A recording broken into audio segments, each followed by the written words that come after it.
Hydraa subject వచ్చి హైడ్రాకి ఒక చట్టబద్ధతని ఈ కేబినెట్ లో కల్పించడం జరిగింది. హైడ్రా ముఖ్య ఉద్దేశం ఏదైతే ఉందో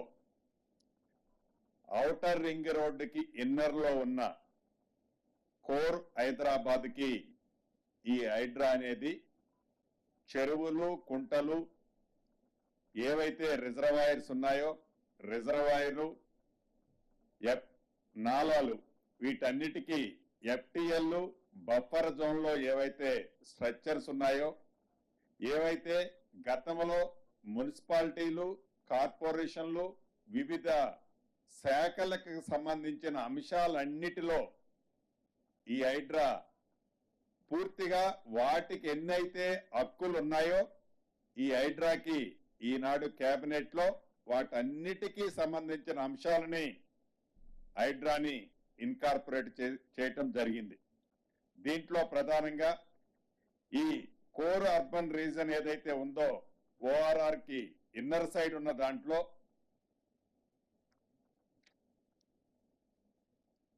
27 అర్బన్ లోకల్ బాడీస్ ఉన్నాయి. అదే రకంగా రీసెంట్ గా 51 గ్రామ పంచాయతీలను కూడా ఈ ఓఆర్ఆర్ కి ఇన్నర్ సైడ్ ఉన్న వాటిలలో 51 గ్రామ పంచాయతీలను కూడా ఈ కోర్ అర్బన్ దాంట్లో ఇన్కార్పొరేట్ చేశాం. వీటన్నిటికీ ఈ హైడ్రా అన్ని శాఖల్లో ఏ శాఖలకి ఎన్ని పూర్తి స్వేచ్ఛలు ఉన్నాయో ఈ హైడ్రాకు కూడా అదే రకమైన స్వేచ్ఛ ఉండే విధంగా నియమ నిబంధనల్ని సడలించడం జరిగింది.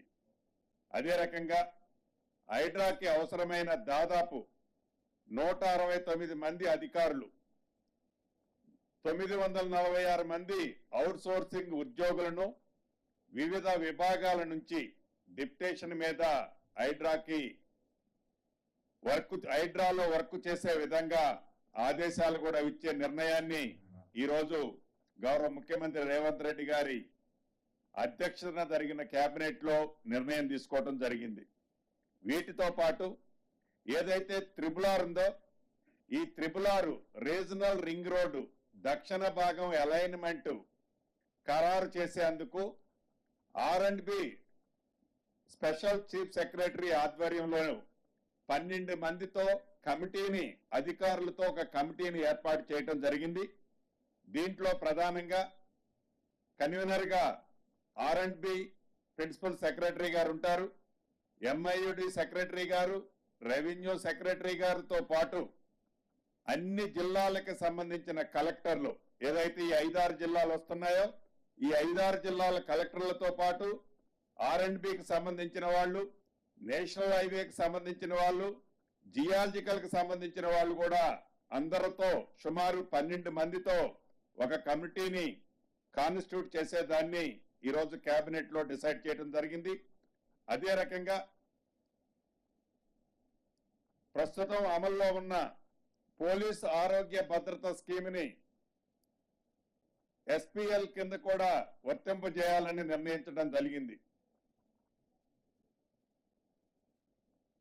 తెలంగాణ ట్రేడ్ ప్రమోషన్ కార్పొరేషన్ ఆధ్వర్యంలోని మొనారాబాద్ మండలంలో మల్టీ మోడల్ లాజిస్టిక్ పార్కు కి సుమారు 72 ఎకరాల భూమిని కూడా రెవెన్యూ శాఖ నుండి ఆ డిపార్ట్మెంట్ కి బదిలీ చేసే అంశాన్ని కూడా కేబినెట్ ఆమోదించడం జరిగింది. దీంతో పాటు ఖమ్మం జిల్లా ఎర్రుపాలెం మండలంలో ఇండస్ట్రియల్ పార్క్ ఏర్పాటుకి 58 ఎకరాల భూమిని రెవెన్యూ శాఖ నుంచి ఇండస్ట్రియల్ శాఖకు కూడా ట్రాన్స్ఫర్ చేయడం జరిగింది. ములుగు జిల్లాలోని ఏటూరు నాగారంలో ఫైర్ స్టేషన్ కి సంబంధించిన 34 మంది సిబ్బందిని శాంక్షన్ చేయడం జరిగింది. రాష్ట్రంలో కొత్తగా అనుమతి పొందిన 8 మెడికల్ కాలేజీలకు సంబంధించిన టీచింగ్ నాన్ టీచింగ్ కు సంబంధించిన స్టాఫ్ సుమారు 3000 పైచిలకు పోస్టులకి శాంక్షన్ ఇస్తూ అతి కొద్ది రోజుల్లో నోటిఫికేషన్ కూడా పిలవాలని కేబినెట్ ఈ రోజు తీర్మానం చేయడం జరిగింది. వీటితో పాటు కోస్కిలి ఇంజనీరింగ్ కాలేజీని, అకీంపేటలో ఒక జూనియర్ కాలేజీని కూడా శాంక్షన్ చేయడం జరిగింది. వీటన్నిటితో పాటు గౌరవ మంత్రివర్యులు ఉత్తమ్ కుమార్ రెడ్డి గారి శాఖకు సంబంధించిన ఎస్ఎల్బిసికి సంబంధించిన అంశం, అదే రకంగా రాష్ట్ర ప్రభుత్వం ప్రతిష్టాత్మకంగా ఏదైతే 500 రూపాయలు సన్న రైస్ మీద క్వింటాలకి సబ్సిడీ ఇస్తాము అని చెప్పిందో, ఈ రెండు సంబంధించిన అంశాలు కూడా నిర్ణయం తీసుకున్నాం. దానికి సంబంధించింది గౌరవ ఉత్తమ్ కుమార్ రెడ్డి గారిని మాట్లాడవలసిందిగా కోరుతూ ఇప్పుడు ఉత్తమ్ కుమార్ రెడ్డి గారు మాట్లాడతారు.